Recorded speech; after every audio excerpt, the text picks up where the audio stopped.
बिस्मिल्लाहिर्रहमानिर्रहीम। अस्सलाम वालेकुम बच्चों, अल-नूरियन कॉलेज के प्लेटफॉर्म से सरसद है। हम अपना सिलेबस आज बाकायदा शुरू करते हैं। फर्स्ट ईयर बायोलॉजी का पहला चैप्टर है हमारे पास इंट्रोडक्शन टू बायोलॉजी। स्कीम के हवाले से थोड़ा सा देखते हैं कि इस चैप्टर से हमारे पास कितने मार्क्स हैं बोर्ड के पेपर में। तो इस चैप्टर से हमारे पास एक एमसीक्यू है, 2 शॉर्ट क्वेश्चन है, 1 लॉन्ग क्वेश्चन है। टोटल मार्क्स हमारे पास इस चैप्टर से 9। पहला चैप्टर है, अच्छे तरीके से पढ़ा जाता है, इजी है, इंतहाई इजी है, तो ये 9 नंबर तो कहीं नहीं गए, इंशाल्लाह हम स्कोर कर सकते हैं। अच्छा जी, आते हैं सिलेबस की जानिब। हम इंट्रोडक्शन में यह पहला सवाल हमारे पास है, व्हाट इज बायोलॉजी या डिफाइन बायोलॉजी। छोटे स्टैंडर्ड्स में भी हमने पढ़ा हुआ है। Biology is the study of life, यानी जिंदगी का मुतालिया, जिंदगी का साइंसी मुतालिया। जो भी चीज जिंदा है, जिंदा थी या जिंदा होने वाली है, वो सारी स्टडीज बायोलॉजी कैटेगरी में चलेगी। अब हमारा अगला सवाल है कि हम जिंदा कहते किसको हैं। व्हाट इज लाइफ, ये तो हमें पता है, biology is the study of life. What is life, आसान अल्फाज में तो ये कह देते हैं जिंदा चीजें, उसकी स्टडी। जिंदा चीज क्या है, तो उसके लिए हमारे पास सबसे पहला आंसर है, life is a set of characteristics which distinguish living organisms from non-living things। ऐसी खसूसियात जो किसी भी चीज को जिंदा या मुर्दा करार दे दे, वो खसूसियात अगर हैं तो मैं जिंदा हूं या ये जिंदगी है। मैं फिर दोहराता हूं, ऐसी खसूसियात जो किसी भी चीज को जिंदा या मुर्दा करार दे दे, ऐसी खसूसियात अगर मेरे अंदर हैं तो मैं जिंदा हूं, ये जिंदगी है। इसी बात को बयान करने के लिए हमारे पास एक और सवाल है, differ between living and non living things. तो लिविंग थिंग्स के बारे में बता रहे हैं वो, living things, living organisms are highly complexed, ये बड़े पेचीदा हैं। अब ये वो खसूसियात हैं जो जिंदा चीज को नॉन लिविंग चीज से डिफर करने वाला। नंबर 1, ये चीज जिसे हम ऑर्गेनिज्म, जानदार कहने वाले, सेल्स पर मुश्तमिल होनी चाहिए। सेल्स वर्ड कहां से आया, इसके बारे में पूरी इंफॉर्मेशन हम चैप्टर 4 में लेंगे। मैं थोड़ा सा इंट्रोड्यूस करवा देता हूं। सेल शुरू में एक खाने को कंसीडर किया गया था, एक कंपार्टमेंट को कंसीडर किया गया था। उसके बाद पता चला कि सेल के अंदर ऑर्गेनेलीज है, वो क्या क्या फंक्शन परफॉर्म कर रहे हैं, और वर्किंग यूनिट बॉडी का सेल है। खैर, सेल को हम इतनी अहमियत देते हैं साइंस में कि अगर कोई चीज सेल पर मुश्तमिल है तो वो जिंदा कंसीडर होगी, अदरवाइज वो जिंदा कंसीडर नहीं होगी। जिस तरह वायरस है वो सेल पर मुश्तमिल नहीं है, सो हम उसको लिविंग कंसीडर नहीं कर सकते। चाहे वो जिंदगी की कुछ खसूसियात जाहिर करता है, हरकत करता है, रिप्रोड्यूस करता है, अपनी तादाद बढ़ाता है, लेकिन वो सेल पर मुश्तमिल नहीं है, सो हम उनको जिंदा कंसीडर नहीं कर सकते। तो जिंदा कंसीडर होने के लिए बॉडी को सेल्स पर मुश्तमिल होना जरूरी है। तो ये सबसे पहली बात आ गई कि जिंदा चीज सेल पर मुश्तमिल होगी। दूसरी चीज है, उसका जेनेटिक प्रोग्राम होगा, जीनियाती अमल होगा, जो वालिदैन से बच्चों में या नए ऑफस्प्रिंग्स में जीन्स मुंतकिल हो रहे होंगे जो खसूसियात जाहिर कर रहे हैं। नंबर 3, एनर्जी प्रोडक्शन होनी चाहिए, जिसके लिए माइटोकॉन्ड्रिया पावर हाउस होता है। एनर्जी देनी है सेल्स को, जिस तरह किसी गाड़ी को, मोटर को पेट्रोल ईंधन के तौर पे दिया जाता है, वैसे ही सेल्स को एनर्जी देनी पड़ती है ताकि वो अपना काम कर सकें या स्टेबल रह सकें। जो जिंदा बॉडी है वो केमिकल रिएक्शंस करती हो, अब यानी वो जिसे हम मेटाबॉलिज्म कहते हैं, तोड़ फोड़ का अमल कहते हैं। एक काम हो रहा है, उसके नतीजे में कोई चीज बन रही है, कम हो रहा है, उसके नतीजे में कोई चीज खत्म हो रही है, यानी किसी बॉडी में केमिकल रिएक्शंस हो रहे हैं तो भी हम उसको जिंदा कंसीडर करेंगे। बॉडी ग्रोथ करती हो, अब यहाँ पर मैं डिफर कर देता हूँ 2 चीजों को, ग्रोथ एंड डेवलपमेंट। ग्रोथ है साइज में इजाफा होना, तो हमें पता है साइज में इजाफा तब होगा जब सेल्स की तादाद में इजाफा होगा, माइटोसिस वगैरह चलेगी, सेल डिवीजन चलेगी। तो अगर बॉडी ग्रो कर रही है तो भी हम उसको जिंदा कहेंगे।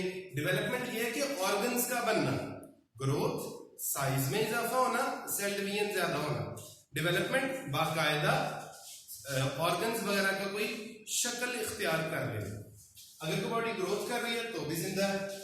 होमियोस्टेसिस यानी बैरूनी और अंदरूनी जो चेंजेस हैं उनके लिए हम काम कर रहे हैं। जिस तरह अभी गर्मी है तो पसीना वगैरह आ रहा है, तो ये होमियोस्टेसिस है। रिप्रोडक्शन, अपने जैसे नए जानदार पैदा किए जा रहे हैं। कोऑर्डिनेशन, एक काम करना है तो मुख्तलिफ ऑर्गन्स मिलकर वो काम परफॉर्म करवाएंगे। ये सारी खसूसियात अगर मैं पोजेस करता हूं तो मैं कहलाऊंगा लिविंग ऑर्गेनिज्म। मेरी बॉडी लिविंग बॉडी कहलाए। स्टूडेंट्स, पहले पेज पे हमारे पास ये एक ही अहम तरीन शॉर्ट क्वेश्चन सवाल व्हाट इज लाइफ के नाम से भी है, differ between living and non living के नाम से भी है। ये पहले पेज पे थर्ड पैराग्राफ इसका आंसर पूरे रखो। इसके बाद हम अच्छा जी नेक्स्ट पेज पे हमारे पास ब्रांचेस आ जाती हैं जी। ब्रांचेस और बायोलॉजी हैं जो काफी ज्यादा, ये चंद एक थोड़ी सी इलैबोरेट की हैं। होप सो ये आपको पहले भी आती हैं। Number 1 molecular biology. अब बायोलॉजी आ रहा है तो जानदार से मुतालिक बात तो हो गई। मॉलिक्यूलर बायोलॉजी, ऐसे मॉलिक्यूल जो जानदार की बॉडी में है या जिन्होंने जानदार की बॉडी को बनाया है। For example water, glucose, DNA, proteins, all these are molecules. If they are present in an body then it is called molecular biology. Environmental biology, माहौल, एक जानदार का उसके माहौल से क्या ताल्लुक है। एनवायरमेंटल बायोलॉजी, माहौल क्या चीज है? ऐसी जगह जहां पे बायोटिक और एबायोटिक फैक्टर्स मिलकर रह रहे हो। बायोटिक लिविंग तमाम factors, abiotic non living factors, air, water, soil, light, all these are abiotic non living factors. Environmental biology, एक जानदार जिस माहौल में रह रहा है हम उस माहौल की स्टडी करने वाले हैं, तो हम कर रहे हैं एनवायरमेंटल बायोलॉजी। माइक्रोबायोलॉजी, नेम से पता चल रहा है, माइक्रो मीन स्मॉल, छोटा। छोटे जानदारों की स्टडी, छोटे जानदार स्मॉल जो नेक्ड आम आंख से नजर नहीं आ रहे, बैक्टीरिया वगैरह, अलजी। फ्रेश वाटर बायोलॉजी, अब हम पानी, वाटर को दो हिस्सों में तकसीम करने वाले हैं, फ्रेश वाटर एंड मेरीन।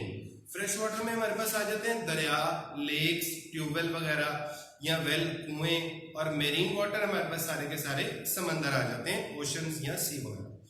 तो अगर वो जानदार फ्रेश वाटर का है और उसकी स्टडी की जा रही है तो ये बन गया fresh water biology.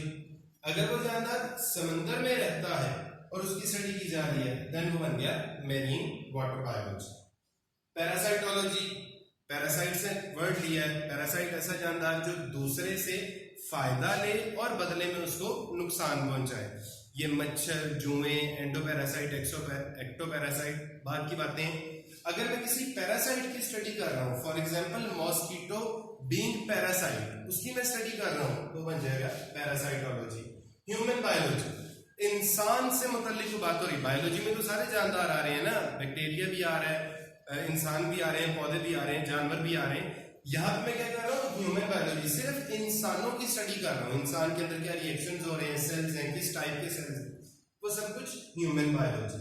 Socio biology, एक जानदार का उसके मुआशरे पे क्या असर है, उसके मुआशरे पे क्या ताल्लुक है, उस मुआशरे में उसका क्या रोल है, मैं उसको स्टडी कर रहा हूं तो बन गया सोशियो बायोलॉजी। बायोटेक्नोलॉजी, बायो जानदार, टेक्नोलॉजी जदीद करते जाना। अब ये डेफिनेशन बड़ी अहम है, मैं इसके मेन पॉइंट्स आपको लिख देता हूं। वो मेन पॉइंट्स आप अपने एक लाइन में ढालें और बात को बयान करें। मैं अपने तौर पे कर देता हूं लेकिन मैं आपको मेन पॉइंट्स लिख के देता हूं। नंबर 1, बायोटेक्नोलॉजी में यूज होंगे micro organisms, use of micro organism. Products बनाई जाएंगी, कोई भी प्रोडक्ट तैयार हुई माइक्रो ऑर्गेनिज्म को यूज करके जो इंसानियत के लिए बेनिफिशियल है, फायदेमंद है, वेलफेयर के लिए काम आएगी। यानी use of micro organisms to make products which are beneficial for mankind. ऐसी चीजें जो माइक्रो ऑर्गेनिज्म से बनी हैं और इंसानियत के लिए फायदेमंद साबित हो रही हैं। जब मैं इनकी स्टडी कर रहा हूं तो मैं बायोटेक्नोलॉजी कर रहा हूं। बड़ी एग्जांपल्स हैं, अचार, दही, इंसुलिन का बनना, ये सब कुछ बायोटेक्नोलॉजी में आ जाता है। तो बच्चे ये हमारे पास ब्रांचेस आ गई सारी की सारी। आपने बुक से ही लेनी है, एग्जैक्ट वर्डिंग सबकी एग्जांपल्स मैंने आपके साथ शेयर कर दी हैं सर। इसके बाद हमारा टॉपिक शुरू हो जाता है levels of biological organisations.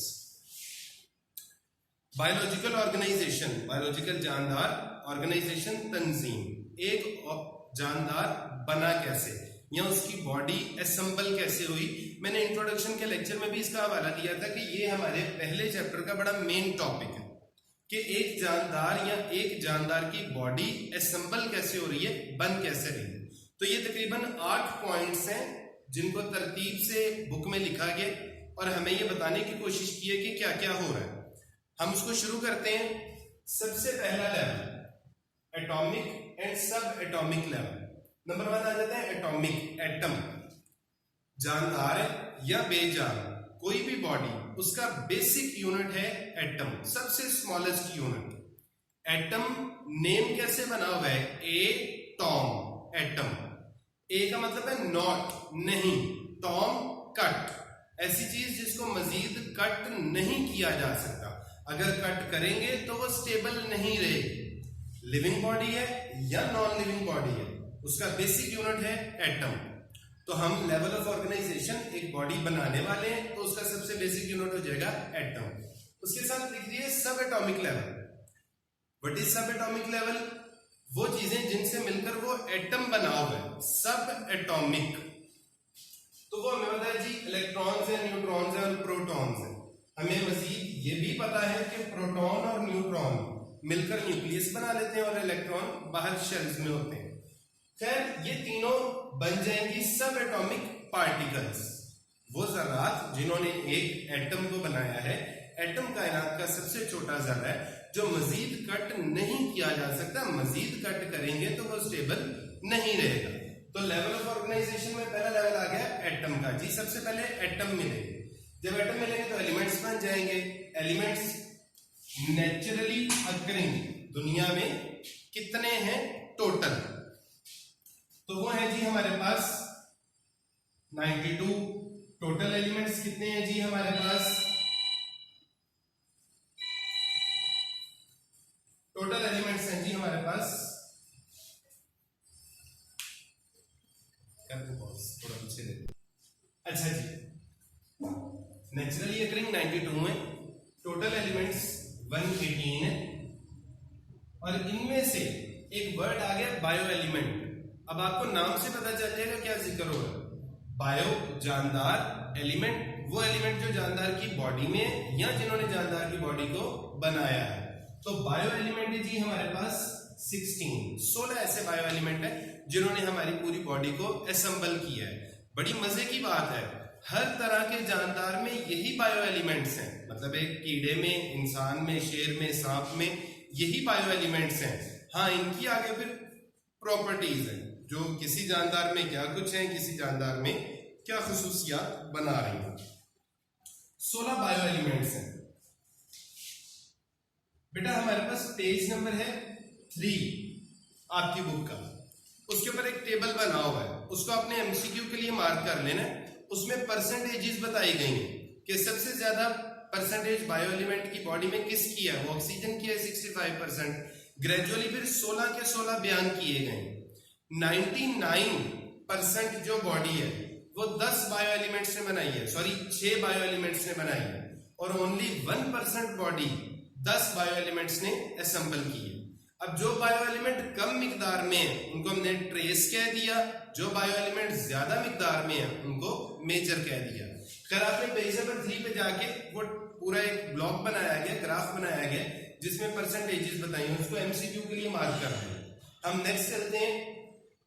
Elements मिले तो मॉलिक्यूलर लेवल बन गया, यानी कि मॉलिक्यूल्स बन गए, पानी बन गया हमारे पास, प्रोटीन्स बन गई। अब जो मॉलिक्यूलर लेवल है ना, इसमें वो मजीद बताना चाह रहे हैं कि मॉलिक्यूल्स बॉडी में अलग अलग नहीं रहते, आपस में मिल जाते हैं, मिल के रहते हैं। तो मॉलिक्यूल्स आपस में मिलेंगे आयनिक या कोवलेंट बॉन्ड बना के, यानी उनके दरमियान बॉन्डिंग हो जाएगी।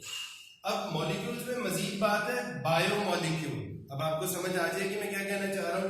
ऐसे मॉलिक्यूल जिन्होंने जानदार की बॉडी को बनाया है। Bio means life. बायोमॉलिक्यूल है ये पानी, ग्लूकोज, जितनी एग्जांपल्स ले लें। अब हमने मॉलिक्यूल्स को दो हिस्सों में डिवाइड कर दिया, कैटेगराइज कर दिया, क्लासिफाई कर दिया, माइक्रोमोलिक्यूल, मैक्रोमोलिक्यूल। ऐसे मॉलिक्यूल जिनका मॉलिक्यूलर वेट लो है, मॉलिक्यूलर वेट लो, वो बन गए माइक्रोमोलिक्यूल। जिनका मॉलिक्यूलर वेट हाई है वो बन गए हमारे पास मैक्रो, बड़े मॉलिक्यूल। एग्जांपल्स यहां पे मेंशन कर देते हैं, H2O, ग्लूकोज, ये हो गए माइक्रोमोलिक्यूल्स में। मैक्रोमोलिक्यूल में हम ले लेते हैं प्रोटीन्स को, स्टार्च को। अब यहां पे एक सवाल है, ग्लूकोज कार्बोहाइड्रेट फैमिली की मेंबर है, स्टार्च कार्बोहाइड्रेट फैमिली की मेंबर है, तो मैं माइक्रो में भी कार्बोहाइड्रेट लिख देता हूं, मैक्रो में भी कार्बोहाइड्रेट लिख देता हूं, क्या ये सही होगा? नहीं। कार्बोहाइड्रेट की एक टाइप है ग्लूकोज, वो माइक्रोमोलिक्यूल्स में, कार्बोहाइड्रेट की अगली टाइप है स्टार्च, वो मैक्रो कैटेगरी में। तो इससे हम दोनों तरफ कार्बोहाइड्रेट को तो कभी भी नहीं लिख सकते, हमें अलग अलग बयान करना पड़ेगा। अच्छा जी, अभी तक जरा हम क्या किया, थोड़ा सा उसको रिकैप ले लेते हैं। हमने सबसे पहले कायनात का सबसे छोटा जर्रा पकड़ा है, एटम, एटम्स को मिलाया है, एलिमेंट बनाए हैं, एलिमेंट्स को मिलाया और मॉलिक्यूल्स बनाए। अब मॉलिक्यूल्स आपस में मिलेंगे तो ऑर्गेनेलिज बन जाएंगे। प्रोनाउंसिएशन है ऑर्गेनेलिज। आसान अल्फाज में डिफाइन करता हूं, ये आपको आपकी बुक में डेफिनेशन नहीं मिलेगी। पेज नंबर 4 पे पूरा टेबल, एक डायग्राम बनी है, साइडों पे छोटी छोटी डेफिनेशंस मिल जाएंगी आपको। ऑर्गेनेलिज छोटी साफ्तें सेल के अंदर मौजूद है, अपना डेडिकेटेड फंक्शन परफॉर्म कर रही हैं। छोटी साफ्तें, टाइनी स्ट्रक्चर्स सेल में मौजूद हैं, present in the cell, dedicated function, अपना डेडिकेटेड फंक्शन परफॉर्म कर रहे हैं। Tiny structures in the cell responsible for their dedicated function. मिसाल के तौर पे माइटोकॉन्ड्रिया है, एनर्जी प्रोडक्शन है, पावर हाउस है, राइबोसोम्स है, प्रोटीन सिंथेसिस कर रहे हैं। यूकैरियोटिक सेल में तकरीबन 1 दर्जन 12 के करीब ऑर्गेनेलिज मौजूद होती हैं जो अपना अपना फंक्शन परफॉर्म कर रहे हैं। अब 12 ऑर्गेनेलिज एक जगह पे हैं, मिसाल के तौर पे ऑर्गेनेलिज अपना अपना काम कर रही हैं एक जगह पे रह के, तो वो जगह बन जाएगी सेल, यानी सारी ऑर्गेनेलिज मिलकर काम करेंगी तो हमारे पास बन जाएगा सेल। सेल जैसे कि मैंने पहले जिक्र किया था, जिंदगी की बुनियादी साख्ती फेलियाती इकाई है, basic structural and functional unit of life, यानी बॉडी को बनाया भी, बॉडी का स्ट्रक्चर भी सेल्स ने ही बनाया है, और इस बॉडी में काम करने वाली चीजें, इकाइयां, यूनिट्स भी सेल्स ही हैं। तो cell basic structural functional unit of life. अब आ जाते हैं अगले लेवल पे, सेल्स मिलकर काम कर रहे हैं तो बन गया टिश्यू लेवल। अब यहां पे बातें बड़ी अहम है, 2 या 2 से ज्यादा सेल्स, जरूरी नहीं है कि वो सेल सेम हो, जरूरी नहीं है कि वो सेल डिफरेंट हो, जरूरी ये है कि उनका फंक्शन सिमिलर हो, तो हम उनको कह देंगे टिश्यू लेवल। मैं फिर से दोहरा रहा हूं, टिश्यू लेवल में 2 या 2 से ज्यादा सेल्स जिनका फंक्शन रिलेटेड है उसको हम कहेंगे ये टिश्यू, यानी एक टिश्यू लेवल बन चुका है। अब जरूरी नहीं है कि सेल सेम हो, जरूरी नहीं है सेल डिफरेंट हो, सेल्स का गुच्छा होना चाहिए, क्लस्टर होना चाहिए, फंक्शन सिमिलर होना चाहिए, तो हम उनको कह देंगे टिश्यू लेवल। अब टिश्यू लेवल में एग्जांपल्स भी आपकी बुक में दर्ज हैं। टिश्यूज मिलकर काम करेंगे तो ऑर्गन लेवल बन जाएगा, यानी एक अज़्वू बन जाएगा। ऑर्गन को हम कैसे डिफाइन कर लेंगे जी? 2 या 2 से ज्यादा टिश्यूज हैं जो किसी एक हिस्से के लिए काम कर रहे हैं, तो वो एक हिस्सा बन जाएगा ऑर्गन। पहले हमने क्या किया है, 2 या 2 से ज्यादा सेल्स जिनका फंक्शन रिलेटेड है, टिश्यूज। अब क्या कर रहे हैं, 2 या 2 से ज्यादा टिश्यूज जो मिलकर किसी एक हिस्से के लिए काम कर रहे हैं, तो उस हिस्से को कह देंगे ऑर्गन लेवल। ऑर्गन लेवल को मजीद तफसील से पढ़ते हैं। अब जरा इतने से टॉपिक में से कुछ एमसीक्यूज ले लें। पहली बात है, which level in plants is less definite? पौधों में जिंदगी की तंजीम का कौन सा दर्जा वाजिया नहीं है, इतना अहम नहीं है। अहम तो नहीं कह सकते, उसके इतने ज्यादा काम नहीं है। हम अगला टॉपिक पढ़ेंगे तो आपको इसका आंसर मिल जाएगा। ATP is a molecule, micro molecule है या मैक्रो मॉलिक्यूल है? हमने यहाँ पे पढ़ा है, इसकी एग्जांपल में हमें नहीं बताया गया। बुक में भी ये बात लिखी हुई है, एटीपी, एएमपी, एडीपी, इन सब का जिक्र मौजूद है, लेकिन नहीं बताया गया कि ये माइक्रो है या मैक्रो है। आप जरा सोचें, इंशाल्लाह नेक्स्ट लेक्चर में मैं आपको जरूर बयान कर दूंगा। उसके बाद ये एमसीक्यू मैंने तौर पे लिखा हुआ था, पेज नंबर 3 पे बायो एलिमेंट्स की परसेंटेज है, तो वो आप वहां से जरूर ले लीजिएगा।